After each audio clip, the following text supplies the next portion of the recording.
Hello friends, good morning. I hope that you will be fine and fit.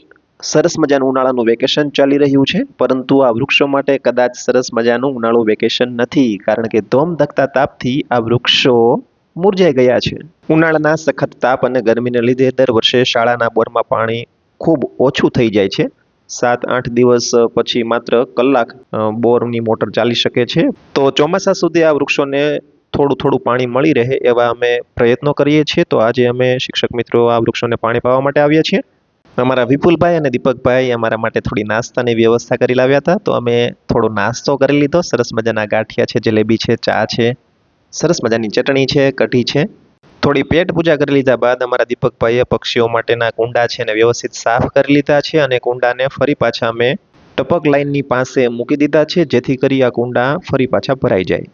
તો ટૂંક સમયમાં જ મિત્રો શાળાનું વેકેશન ખુલી જવાનું છે, એટલે અમારી શાળા છે વિદ્યાર્થીઓથી મહેકી ઉઠશે, અને સાથે સાથે હવે ચોમાસાની સિઝન શરૂ થવાની છે, એટલે આ વૃક્ષો પણ વરસાદ પડતાની સાથે જ લીલાછમ મહેકી ઉઠવાના છે. તો વિદ્યાર્થી મિત્રો, અમારી શાળાકીય પ્રવૃત્તિ સારી લાગી હોય તો લાઈક કરો, ફોલો કરો અને તમારા મિત્રોને શેર કરવાનું ભૂલશો નહીં. Bye bye and take care.